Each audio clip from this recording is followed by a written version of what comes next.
চলবে নীল রঙের অটোরিকশা। এ নিয়ে বিস্তারিত জানাতে চাঁদপুর শহরের ওয়্যারলেস মোড় থেকে যুক্ত আছেন তালহা জুবায়ের। তালহা, জানাবেন এই অটোরিকশাগুলো রাস্তার যানজট নিরসনে কিভাবে কাজ করবে?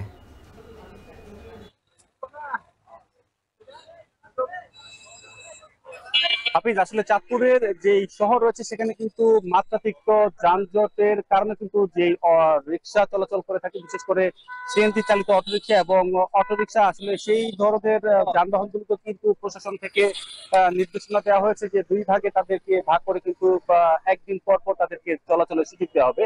আজকে কিছুক্ষণ আগে কিন্তু জেলা প্রশাসক মহসিন উদ্দিন, পাশাপাশি পৌর প্রশাসক সহ যারা পুলিশ বিভাগের কর্মকর্তা রয়েছেন, তারা কিন্তু এসে চালকদের সাথে কিন্তু আসলে সকাল থেকে কিন্তু এই বিষয়টি মনিটরিং করে গেছেন। আসলে শহরে ঢোকার যে তিনটি প্রবেশ পথ রয়েছে, বিশেষ করে ওয়্যারলেসের মোড় এবং পালবাজার ব্রিজের মোড় এবং বঙ্গবন্ধু সড়কের মাথা, আসলে এই তিনটি পয়েন্টে কিন্তু তারা কিন্তু টহল দিচ্ছে। বিশেষ করে পুলিশের পাশাপাশি আমরা দেখতে পেয়েছিলাম সেনাবাহিনীর সদস্যরাও কিন্তু এই কাজে অংশগ্রহণ করেছেন এবং এতে করে চাঁদপুরে যে নিবন্ধিত অটোরিকশা গুলো রয়েছে সেই ক্ষেত্রে কিন্তু আসলে একদিন পর পর, অর্থাৎ জোড় সংখ্যা যেদিন চলবে, বেজোড় সংখ্যা কিন্তু সেই দিন চলবে না, পরের দিন চলবে। এভাবে কিন্তু আসলে অটোরিকশা চলাচল সীমিত করা হয়েছে।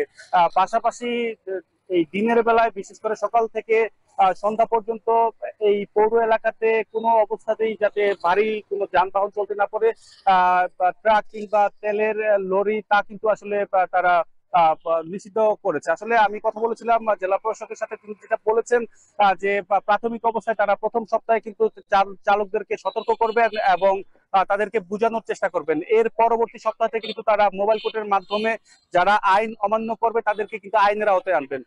কিছুক্ষণ আগে আসলে শুনতে পেয়েছি যে বঙ্গবন্ধু সড়কের মোড় রয়েছে, সেখানে কিন্তু যারা অটো চালক রয়েছে তারা কিন্তু বিক্ষোভ করছেন এবং তারা চলাচলের যে রাস্তা রয়েছে তা কিন্তু তারা কিন্তু বন্ধ করে দিয়েছেন বলে আসলে জানতে পেরেছি। আমার ঠিক পেছনে দেখতে পাচ্ছেন যে যারা আইন শৃঙ্খলা রক্ষাকারী বাহিনীর সদস্যরা রয়েছেন, তারা অটোরিকশার পাশাপাশি কিন্তু তারা মোবাইল ভ্রাম্যমাণ আদালতের মাধ্যমে কিন্তু আসলে যারা যে মোটরসাইকেল চলাচল করছে, তাদের যাদের নিবন্ধন নেই কিংবা মোটরসাইকেলের সঠিক কাগজপত্র নেই, তাদেরকেও কিন্তু তারা কিন্তু আসলে আইনের আওতায় আনছেন।